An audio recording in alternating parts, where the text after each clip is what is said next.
India acts as host to a large and growing Burmese refugee community, majority of whom belong to Chin ethnic minority group on its soil. Burmese refugees in India are concentrated in two regions. States of Mizoram and Manipur in the northeast is the natural choice for them because of the closeness to their ethnicity and culture. Whereas the capital city of Delhi offers them economic opportunity and the easy access to UNHCR.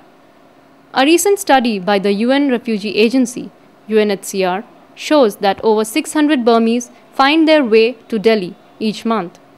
There are nearly 4,000 Burmese refugees recognized by UNHCR living in Delhi. We have 3,700 recognized refugees from Myanmar and 4,500 asylum seekers. If we look at the statistics in the last 3 years, the number have increased almost to the double. We are strengthening our team in terms of human resources, and we are in these days developing a pilot system that will hopefully allow to have shorter times of waiting between registration and interview. Such is the growing demand that when in last September, UNHCR suspended registration appointments for new arrivals from Myanmar for some weeks, it registered applications of nearly 200 asylum seekers during the same period. Basically, the status procedures that we have in place is for refugee status determination,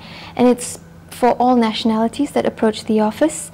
And essentially, a person comes and is registered, and following that registration, then you have an interview with our legal staff, and that basically involves looking at the reasons why a person has left the country of origin, and then a determination is made. UNHCR, along with other local NGOs, help these refugees in Delhi through programs of education, health and livelihoods.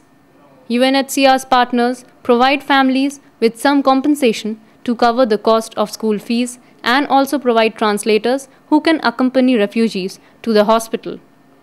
There are also training programs for refugees to adapt them in English and computers. I have 2 children and have to pay rupees 2,000 for house rent.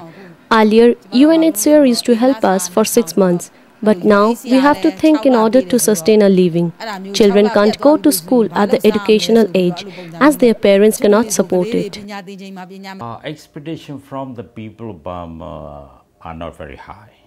But I think this is the outlet for the military regime for themselves.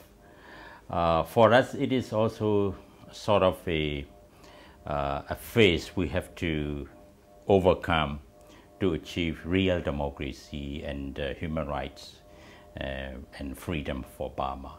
But we don't think this election to be held in this year will bring any change in Burma. With the growing tension in Burma with ethnic minorities, the refugee influx is increasing in India. The upcoming elections will act as a catalyst to decide the future of these refugees.